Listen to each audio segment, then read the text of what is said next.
A newer device now being used by local fire and EMS teams could make a difference in saving lives. Health anchor Liz Bonus joins us now to explain how. Liz. Hey Paula, good evening once again. This newer device is a simple breathing tube.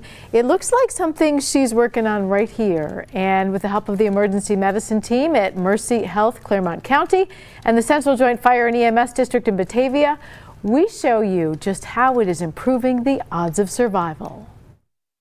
Ask a newer paramedic if they've seen a person survive a cardiac arrest outside the hospital, and you'll likely hear what Desiree Murphy says. No. That's because, according to this new report by the National Institutes of Health, less than 10% ever do. Cardiac arrest is when someone's heart stops, and so we're actively trying to then restart that person's heart. Now, however, according to a study highlighted in the same NIH report, those odds are improving.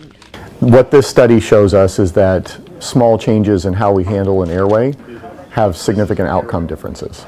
Compared to using other more invasive procedures, this study found when this simple device was used after cardiac arrest. What this device does is it sits just above the person's airway, makes a seal, and then we put the ventilator right there on the tip. Not only is it easier for those in the field to use, they found that those people had a greater 3-day survival.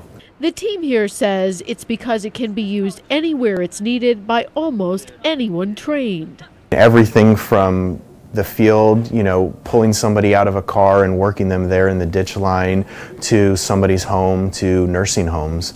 So I just watched you use the other device. Make a big difference? Yeah. A lot easier? Yeah, way easier. It also, this team says, makes it easier to perform continuous CPR. And we know that CPR is really the biggest thing that's going to save that person's life.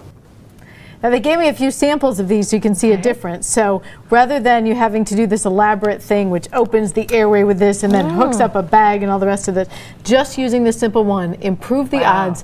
3-day survival after cardiac arrest is a predictor of whether or not you survive. Less than 1 in 10 does. So to have something that shows it makes a difference, very simple thing. That's impressive. Yes, and used pretty widely now. That team said in some variety we're now all getting to these, but to have the research behind them to show it makes a difference also helps kind of standardize practices. And that it's simpler, even better. I know. I feel like you're on the set of ER at Grey's Anatomy right now. I tell you, it's a great job to learn something new every day like this. There you go, and you love your job. We see that every day. All right, thanks guys.